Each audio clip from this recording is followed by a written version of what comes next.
Hello, thanks for joining me, astrologer Patrick Arundell, for your in-depth weekly horoscope video for week commencing the 29th of July for the Sun or the Ascendant.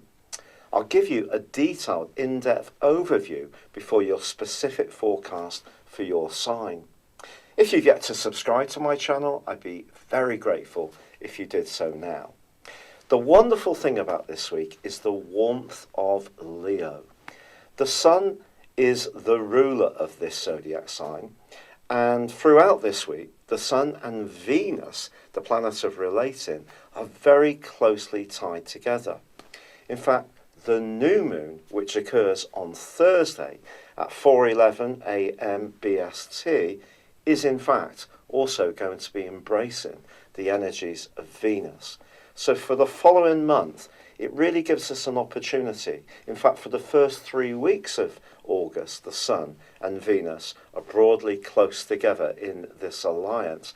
It gives us an opportunity to move into a much freer, upbeat, refreshing, expressive and warming phase of the year. Now, the politics which have dominated much of July are not completely at an end. The good news, of course, is that Mercury has now come to the end of its retrograde, or it does as this week begins. But it is still going to be in an opposition with Pluto for much of this week. It's broad, but it's there, suggesting we may encounter somebody who's a bit of a might is right type character, someone who's very dogmatic, doesn't want to listen. And communication isn't just about speaking, it's about comprehension. So the more that we can just be aware of our boundaries, if we do encounter someone who is a bit like this, wants to grab all the limelight for themselves or their point of view, then that's going to be useful. Now, the Sun and Venus are also going to be clashing with Uranus this week.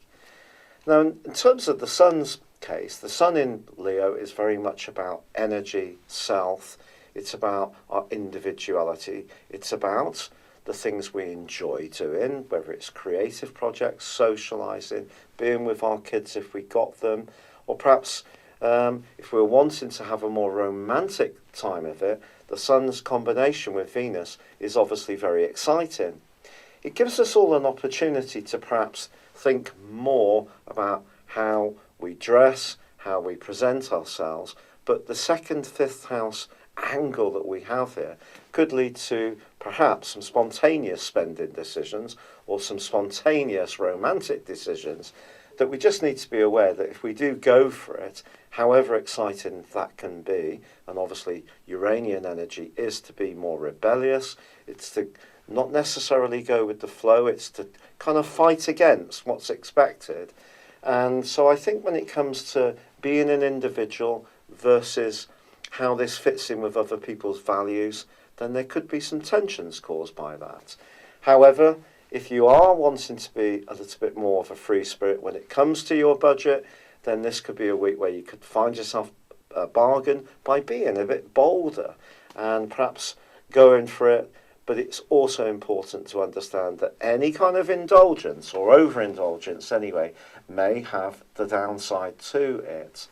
But I think the glorious combination between the Sun and Venus and the new moon in Leo is really what we should focus on most of all. It gives us a chance to revive, to rekindle some fire after all that watery, earthy energy which has dominated so much across the whole of July. Your specific forecast, Capricorn, shows a conjunction between the Sun and Venus influencing your 8th solar house. There's also a new moon which occurs on Thursday in this area.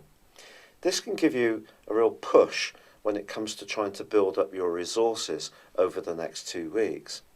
But it may require you to work more collaboratively or closely with someone else. And Uranus, the planet of rebelliousness, is actually clashing with these two. And that could mean that you're drawn to someone romantically, perhaps in a bit more of an impulsive way, and it can be quite a mesmeric connection, so quite a sensual attraction, or you could be attracted to someone because they're quite well off.